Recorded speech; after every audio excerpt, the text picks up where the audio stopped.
Brilliance Audio presents No Time to Blink by Dina Silver.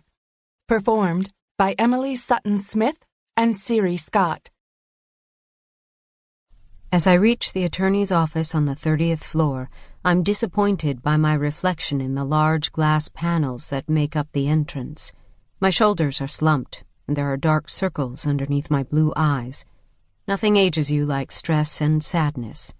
I lift my chin and yank one of the door handles before seeing the word push etched above it. A profound thud echoes through the corridor. Once inside, I can sense the receptionist's disdain. I approach him with a rueful grin. "I'm Anne-Marie Nealon. I'm here to see—" "Please have a seat," he says.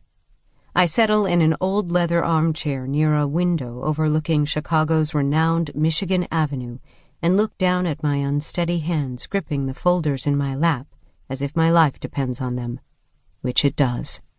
Despite everything, my fingernails are perfectly manicured in pale pink to match my lips, and my long dark hair is pulled into a low, tidy ponytail at the nape of my neck, because I'm not allowed to fall apart. I can hear my mother's resolute voice, "Put your pearls on and fake it." I flip open one of my folders and pretend to care about its contents.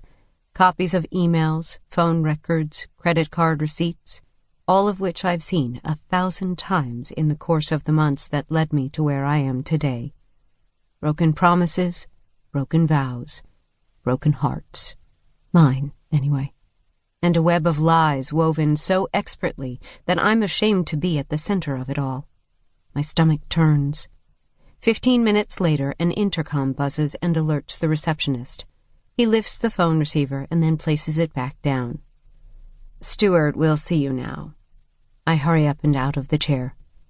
"Oh, great. Thank you so much," I say with a smile, and then disappear around a corner. On top of the dining room sideboard was a photograph from our honeymoon in Italy. We'd gone to Rome, Florence, and then Venice.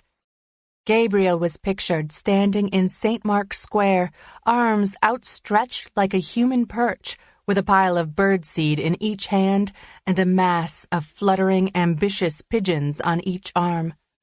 I couldn't help but smile when I lifted it for a closer look. I placed the frame back down and finished dusting.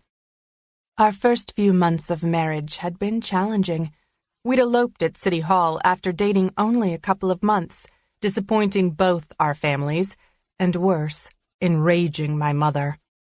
Not long after, we left my childhood home in Greenwich, Connecticut, for Gabriel's new job in Chicago.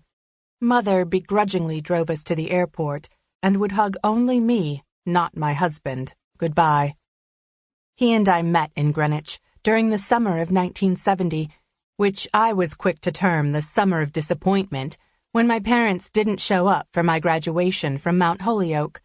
They were traveling with friends on the Orient Express at the time and sent my 2 eldest sisters to be with me instead. I cried for a good hour on the train ride home, but never confronted my mother. We just didn't talk about things like that in our family. A good portion of my childhood had been spent trying to get my mother's and father's attention. At first, I began by excelling in sports. By freshman year of high school, I ranked 5th in the state for girls' tennis. Yet my mother attended only one match the entire year. When that didn't work, I switched to rebelling. I gave up tennis for smoking weed and staying out past curfew, but all that did was validate her indifference toward me. Once my priorities were back on track, I would have bet my inheritance that graduating from college might have garnered some significant interest on her part, but I would have lost. She viewed emotional weakness as being unappreciative. If I'd told her how disappointed I was that she'd missed graduation, she would have chastised me for making her feel bad.